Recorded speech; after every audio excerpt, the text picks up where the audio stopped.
Continuamos con el Evangelio del Juicio y ahora vamos a hablar de las copas de la ira. Apocalipsis capítulo 14, versículo 1 hasta el 16, 21. Y comenzamos con la primera visión, que son los ángeles del juicio. Apocalipsis capítulo 14, versículos 6 al 11. Traigamos a la memoria, por favor. El ángel le había entregado el libro a Juan. Él lo debía comer y lo debía transmitir por sí mismo o a través de los testigos. Ahora el juicio está en manos de Dios. Todo lo que habíamos visto antes tenía intercesores, digámoslo de esa manera, a través de Juan, de su palabra, a través de los llamados de atención, pero ahora no hay más tiempo y la actuación va a ser de Dios. Los ángeles del juicio son muy conocidos en los evangelios, pero traigamos algunos textos que nos refresquen la memoria. Marcos capítulo 13, versículo 27, dice: cuando venga el Hijo del Hombre, Dios enviará a sus ángeles para reunir a sus elegidos. La cosecha final: arrojan la cizaña al horno ardiente. Mateo capítulo 13, versículo 39 al 49. O la separación, los de la derecha, los de la izquierda, los que reconocieron a Jesús en el otro. Mateo 25, versículos 31 al 32. Pero ahora veamos los ángeles del Apocalipsis. Porque si bien podemos mirar los ángeles del Evangelio, los ángeles del Apocalipsis tienen unas diferencias.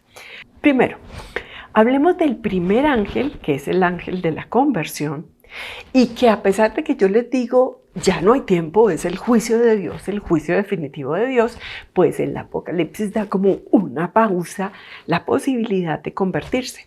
Abandonen los ídolos para servir al Dios vivo y verdadero, dice el capítulo 14, versículos 6 al 7.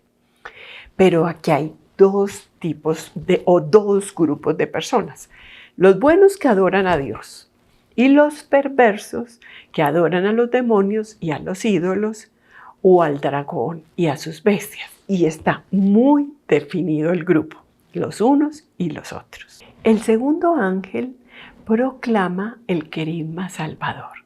Capítulo 14, versículo 8. Ha caído la gran Babilonia. Adorar a Dios no es un ejercicio de pura devoción interna, sino gesto de rechazo social integral de las bestias. ¿Qué quiere decir eso? Nosotros a veces hemos vivido o definimos nuestra vida como si fuera una relación con Dios interna, Él conmigo, yo con Él. Pero la pregunta es, en cuanto a lo que Jesús te dice de reconocerlo en el otro, en el más pobre, en el desnudo, en el hambriento, en el sediento, ¿cómo estás tú? ¿Cómo está tu vida en cuanto a eso? Porque es importante que tú te definas, que tú hagas. No que sea un ejercicio de pura devoción, de una relación con Él, sino que yo también sea actor, seguidor y actor de Jesús. Y el tercero es el ángel de la advertencia escatológica, 14, 9 al 11. Saquemos una conclusión. A Dios se le adora con la vida entera, con una gratuidad compartida. Nosotros somos seguidores de Jesús porque nuestra vida, toda ella, tiene que ver con un reflejo de su amor, de la entrega de Jesús. Tenemos que ser coherentes, como dicen las cartas. No seas tibio. No, por favor, que seas frío o caliente. Ya están definidos los dos grupos, el que adora a Dios o el que adora a la bestia. Pero no seas tibio, que ahí, en esa parte, Dios no está mirando. Dios quiere de ti algo que sea mucho más que una devoción hacia Él. Él quiere acción. Él quiere verte actuar. Él te necesita como su instrumento. Eres instrumento de Dios para actuar. ¿Cómo se le adora a la bestia? Asumiendo, o mejor dicho, ratificando su violencia que conduce a la muerte. Comprar y vender, aprovechando la marca del imperio, viviendo a costa de los otros. Y nosotros tenemos que tener muy claro eso. Examinar con mucho detalle cómo estamos viviendo nuestra vida, cómo la vivimos. Si nuestra vida, algo de ella, tiene que ver con vivir de otros o sobreponernos a los otros. Es que en nuestra vida social, económica, es muy fácil seguir a la bestia. Por eso tenemos que estar supremamente atentos, sobre todo en este mundo globalizado que ha perdido muchos valores que antes teníamos. El de comprarle a los nuestros, el de apoyar a los empresarios de nuestra tierra. O sea, claro, pero como tú puedes comprarte una camisa que es muchísimo más económica, olvidas todo lo otro. Porque es que yo con lo que me compro una camisa con esa persona, yo me puedo comprar casi 10 con lo otro. Pero olvidas completamente lo que está pasando en el mundo. ¿A quién estás siguiendo? Es muy necesario que estemos atentos. Recuerda que Jesús lo que dice, estén en vela, estén despiertos. Porque el no estar despiertos nos puede llevar a adorar a la bestia sin que estemos de acuerdo con ella. Pero tarde o temprano caemos como en esa trampa. Hablemos del juicio final de Dios. Y podríamos decir, pero Dios parece en este punto del Apocalipsis como juzgador, castigador, todo lo que habíamos dicho que Dios no es. Ahora como que lo vemos en el Apocalipsis, Dios es castigador, Dios quiere la muerte de los malos, de los perversos. Hablemos de qué se trata y llamémoslo así, la ley del talión final.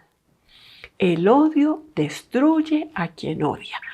Escuchemos. En un nivel muy superficial podríamos decir que Dios mata al que es culpable. Claro, como has matado, morirás. Como amas a la bestia, en ese amor vas a morir. Pero vayamos más profundo. No nos quedemos en la superficie. Vayamos a lo más profundo de lo que está sucediendo. Ellos mismos se matan. Quien siembra muerte, haya muerte. Quien crea opresión, será oprimido. Y eso es no la ley del talión solamente, sino acción y reacción. Un pecado produce una reacción hacia ti. Haces lo que está mal y el mal se te devuelve. Hablemos ahora de los que están ahí, en la mitad, de los que no adoran a la bestia, sino que adoran al Cordero, que lo siguen a Él y lo imitan. ¿Cómo somos nosotros? Definámonos. Yo me estoy incluyendo en ese grupo y espero que ustedes estén incluidos también.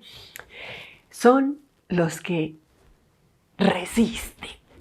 Y para ellos hay bienaventuranzas. Apocalipsis en el capítulo 14, versículos 12 al 13. Es como el premio de Dios para nosotros. ¿De qué se trata este premio? Lo primero es que comprendamos que la resistencia y la fidelidad a Dios es lo que nos define a nosotros como creyentes. ¿Por qué somos creyentes? Por la resistencia y por la fidelidad. Pero veamos bien ¿de qué se trata esto de la resistencia? Hablemos primero de esa palabra, resistencia. Más que paciencia interior o tolerancia al sufrimiento, es fortaleza en la prueba. Quien resiste no se deja absorber por la violencia del sistema. El sistema es violento con nosotros. El sistema nos exige ser como los del mundo. Pero si nosotros resistimos y no nos dejamos absorber por el sistema, somos de los creyentes. Pero hay otra palabra también para nosotros. El cumplimiento de los mandamientos de Dios define a los resistentes. Primero hablemos de unos que fueron resistentes hasta el fin, que fueron los macabeos, y que defendían la ley de Moisés con su vida. A partir de ese movimiento de los macabeos es que nacen el movimiento de los fariseos. Pero los rebeldes del Apocalipsis cumplen los mandatos de Dios no por un cumplimiento de la ley, sino que ellos tienen muy claro que es por la gracia de Jesús en ellos. No se vuelven fariseos, sino que se vuelven seguidores de Jesús, y el que les ayuda a cumplir los mandamientos es la gracia de Jesús en ellos. Ahora hablemos de la fidelidad. Recuerden, resistencia y fidelidad. Y en el medio están los mandamientos de Dios. La fidelidad de Jesús define a los resistentes. No son guerreros de lucha militar, sino testigos, mártires. Siguen el camino de entrega de Jesús hasta la muerte. Entonces, volvamos a decir, ¿qué nos define a nosotros como creyentes? La resistencia y la fidelidad. Y en medio de los dos están los mandamientos de Dios. La resistencia es porque no nos dejamos llevar como una veleta por cualquier viento. No, nosotros estamos parados y firmes. Nosotros somos el amén de Dios. Decimos amén porque tenemos los pies firmes en la tierra. Y esa es la resistencia. No nos dejamos llevar por la bestia. Cumplimos los mandamientos por la gracia de Dios. Y por último, la fidelidad a Dios es porque somos testigos. Somos fieles a Dios. Pero esa fidelidad nos hace ser seguidores y testigos de Él en cualquier parte. En el Apocalipsis hay 7 bienaventuranzas y qué bueno que las sepamos. ¿Dónde están para ubicarlas? La primera, quien lee y quienes oyen. Esta palabra de felicidad y esperanza para la iglesia está en Apocalipsis capítulo 1, versículo 3.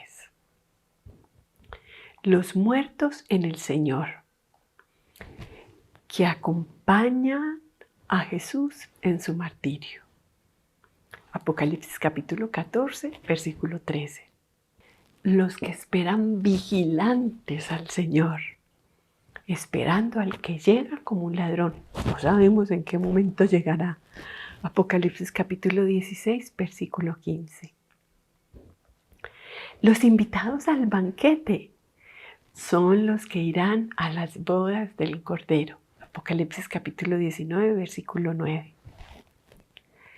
Los que gozan de la resurrección primera son los que tienen la felicidad de un mundo perfecto en la historia. O sea, los que viven el reino hoy, en la historia. Apocalipsis capítulo 20, versículo 6. Los que cumplen esta profecía, cumpliendo lo de la primera bienaventuranza, leer y escuchar.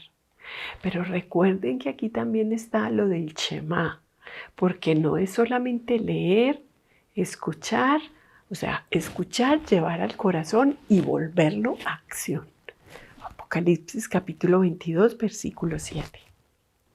Los que lavan sus vestidos en la sangre del Cordero, comen del árbol de la vida y heredan la futura ciudad, la nueva Jerusalén. Apocalipsis capítulo 22, versículo 14. Y los que lavan los vestidos en la sangre del Cordero son los que son capaces de misericordia, los que son capaces de actuar con amor por el otro. Yo les he hablado de muchas canciones y me impresiona cómo el Apocalipsis se relaciona con un montón de canciones. Recuerden que el Apocalipsis tiene que ver con algo litúrgico, que tiene que ver con cantos, que tiene que ver con liberación, que tiene que ver con catarsis. Y precisamente en este punto también tenemos canción y por eso los voy a invitar a que la escuchemos. Casi siempre yo lo hago en el intermedio, pero hoy quiero que la escuchemos, que la vivamos, esta canción. La cosecha está lista.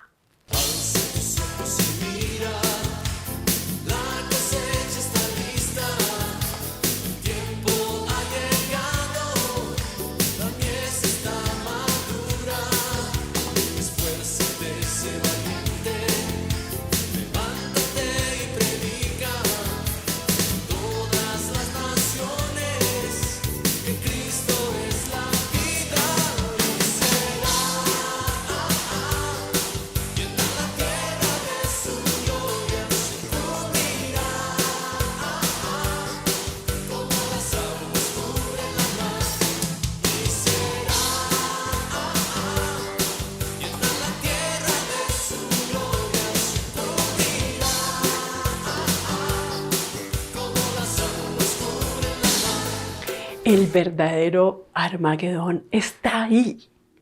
Alza tus ojos y mira, la cosecha está lista.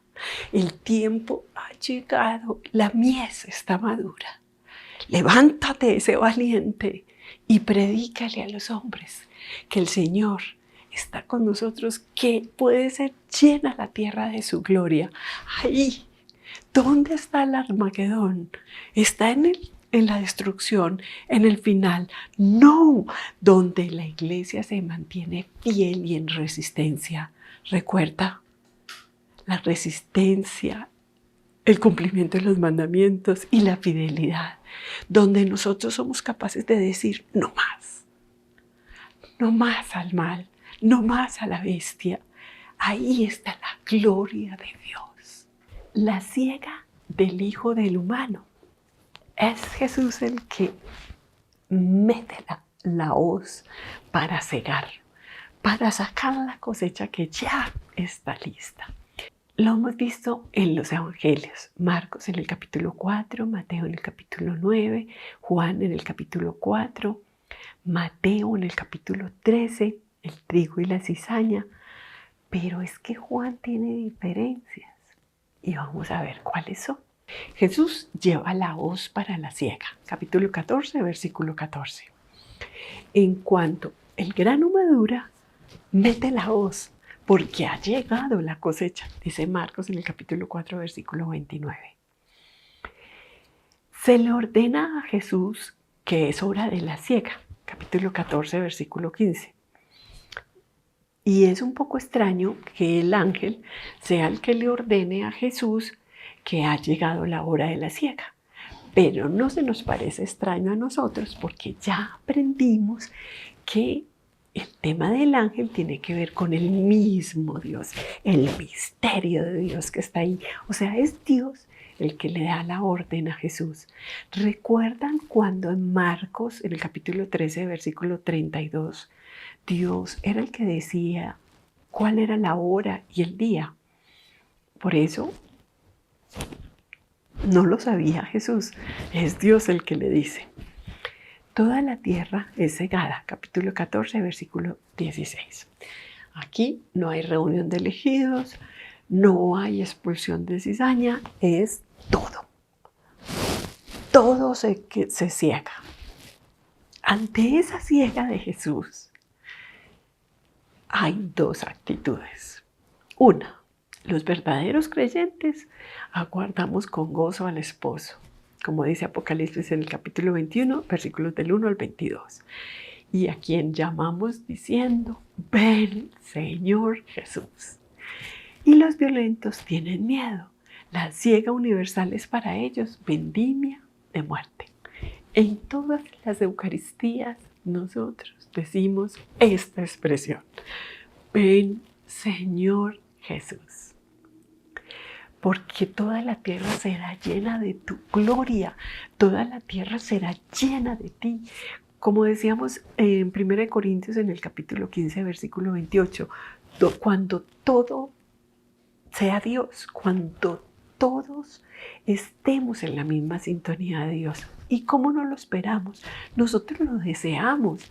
Entonces no entiendo cuando las personas tienen miedo del juicio final, si al fin y al cabo lo están pidiendo cada rato. Y si van a Eucaristía diaria, la piden diariamente. Ven, Señor Jesús, ven para que tú seas todo en todos. Nosotros deseamos ardientemente ese día. Nosotros deseamos que venga el Señor, que llegue y transforme el mundo, que venga y nos bendiga a todos. Entonces nosotros estamos felices por ese juicio final. Los que no debían estar tan felices son los que siempre están siguiendo a la bestia y que esa ciega al fin se convierte en vendimia. Y ahora lo vamos a ver por qué. Es muy lindo lo que dice el Apocalipsis porque lo divide en dos. Primero es la ciega. La ciega es la que quita los frutos. Pero como estamos hablando de vendimia, hablemos de vino. Entonces lo que se quita son las uvas.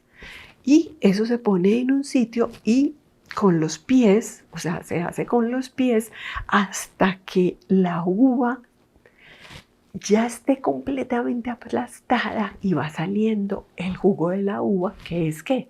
Vino. Por eso es que decimos que es una vendimia sangrienta. Y cuando leemos el texto, es demasiada sangre. Pero es que eso es lo que puede pasar. Lo que puede pasar en medio de tantos asesinatos, de tantas matanzas, pues es eso. No es una exageración. Quien ha vivido una matanza puede describir este mismo texto del Apocalipsis, capítulo 14, versículos 17 al 20. Es el juicio desde el fuego del altar. Recordemos que las oraciones de los santos se juntaban con el fuego del altar y el incienso recogía mucho de ese fuego y lo lanzaba a la tierra. Y la sangre de los asesinados. O sea, quiere decir que todo eso se reúne para ser uno, para sacar el fruto maduro, porque la viña de Cristo produce vino bueno del reino, banquete final de los salvados. O sea, pensemos que todo se cosecha, todo. Aquí no hay una tercera parte, aquí no hay una cuarta parte, una décima parte, no, aquí es todo. Aquí la cosecha es toda. Ha llegado el momento en que el fruto está maduro, Señor. Mete la hoz y cosecha. Entonces, la viña de Cristo produce vino nuevo. Pero ¿qué pasa con la vida de los adoradores de la bestia? Se hace sangre de muerte y asesinato perdurable. Muerte sin fin. Esas son las dos diferencias. Pero el juicio final es todos juntos.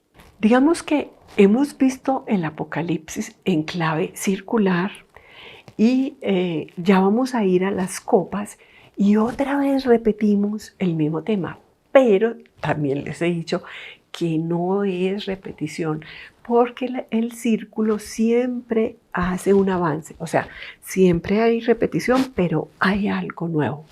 Lo que antes era anuncio se vuelve juicio, porque llegan las copas de la ira de Dios. Las copas de la muerte. Apocalipsis capítulo 15, versículo 1 hasta el 16, 21. Voy a describir cuáles son las partes de las copas de la ira. Lo primero que hay algo que es distinto. Yo no sé si lo notaron. En los otros septenarios había un preludio, como que se hacía un descanso, una respiración y seguían los sellos, las trompetas, pero ahora con las copas no hay preludio. Pero aunque no hay preludio, yo sí creo que sí, porque la introducción o la liturgia celeste es bellísima, que los invito a que la lean. Pues los invito a que lo lean todo, definitivamente, porque no tenemos tiempo de leer todos los textos, pero esta liturgia celeste lo que da claridad es dónde estamos parados, quiénes somos nosotros. Nosotros los que somos parte de la viña de Cristo. Hablemos de la primera, la cuarta plaga. Destruye lo amenazado por las trompetas. Recuerden que las trompetas amenazan la tierra, el mar, el agua dulce, el cielo. Y aquí se destruye todo. La plaga quinta, la sexta, destrucción de la historia del trono de la bestia, o sea, destrucción de los reyes de la tierra. Y la plaga séptima, revelación final del juicio de Dios sobre Babilonia. Los mismos que quieren controlar a los demás acaban dominados, incapaces de convertirse y llamar a Dios. Esto es lo que nosotros tenemos que entender acerca de las copas de la ira. Los mismos que han querido controlar, ejercer poder, son los que acaban dominados y no se pueden convertir o llamar a Dios o en un momento determinado decir que no hicimos nada, que fue un accidente, que nos perdone, porque es ya el juicio final. Sí comprendemos que es el fin es el fin. Por eso nos han dado tiempo, nos han hablado de las cartas a las iglesias, nos han hablado en los sellos, nos han prevenido en las trompetas, las copas de la ira. Es el juicio final. No hay más tiempo. Y por eso no tienen tiempo de convertirse. Quisieran convertirse, pero no tienen tiempo. Lo que en las trompetas era dinámica de miedo, para suscitar la conversión, aquí es anuncio de la destrucción, el Armagedón. Nosotros pensamos en el Armagedón y ¿de qué se trata? La destrucción completa.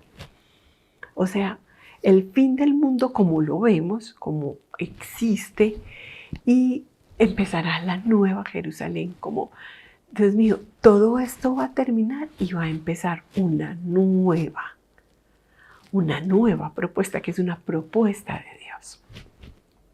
Pero cuando hablamos de eso, ¿qué pasa con los creyentes? Porque el verdadero Armagedón está donde la iglesia se mantiene fiel a su compromiso de resistencia evangélica. Ese es el Armagedón. Ese es el final del mundo. Ese es el final del poderío de la bestia.